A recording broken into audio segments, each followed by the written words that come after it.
চলো আজকে আমরা ডলি সুতো দিয়ে বানাবো কটন বল। কটন বল বাজারেও কিনতে পাওয়া যায়, কিন্তু পার পিস 1 টাকা করে নিয়ে। তো চলো দেখে নিয়ে যাক কী করে আমরা ডলি সুতো দিয়ে কটন বল বানাবো। তার জন্য লাগছে যে একটা ডলি সুতো, তা বাজারে 3 থেকে 4 টাকায় পাওয়া যায়, আর একটা পুরনো তুলি, একটা স্কেল আর ফেভিক্রলের গ্লু। তো চলো দেখে নিয়ে যাক কী করে বানাই। তো প্রথমে আমরা তুলিটাকে এভাবে নিয়ে নেব, তারপর এখন ফেভিকল নিয়ে এই তুলির এই মাথার দিকটা লাগিয়ে নেব। এবার এটা আমি 100 সেন্টিমিটার ডলি সুতো কেটে নিয়েছি স্কেলের সাহায্যে মেপে।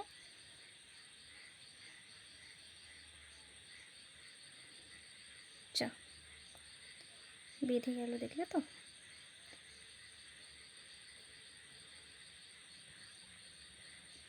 তো এবার এই আঠার উপর থেকে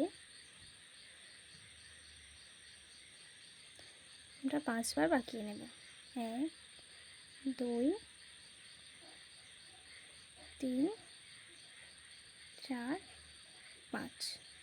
5 বার বাঁকানোর পর এর উপর থেকে 6 7 8 9 10 11 12 13 এই 14 ভাগ দেওয়ার পর এইভাবে ঘোরাতে হবে। এই দেখো, এখন এই পাশ থেকে আবার নিতে হবে, এই যে এর পাশ থেকে এরকম নিতে হবে,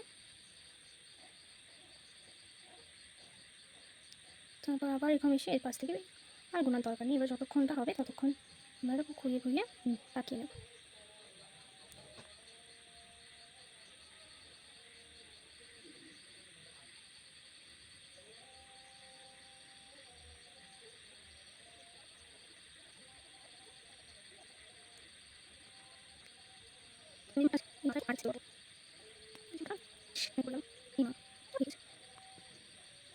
এবার এই যে মাথার দিকটা আছে, মাথার দিকটা এখানে এরকম করে এরকম করে একটু এদিকে চেপে দেবো।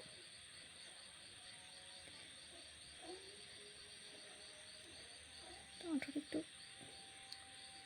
আর দিক থেকে একটু এরকম করে চেপে দেবো। ব্যাস, আমরা নর্মালি টার্সেলে যে কটন বলটা ইউজ করি, এই কটন বলটা সেই রকম সাইজেরই হয়েছে। এবার তোমরা যদি বড় চাও তাহলে 1 সেন্টিমিটারের বড় লাগাতে পারো, আর যদি এর থেকে ছোট চাও তাহলে 100 সেন্টিমিটারে কম নিতে পারো, কিন্তু এটাই হচ্ছে স্ট্যান্ডার্ড সাইজ। ঠিক আছে, বা একটু ওয়েট করে যাবে যাতে আটাটা একটু ধরে যায়। তো এরপর এটাকে আমরা বের করে নেব।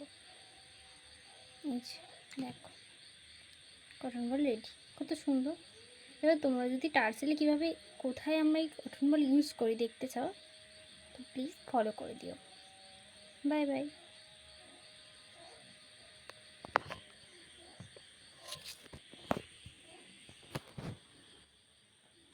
দেখো কটন বলটা।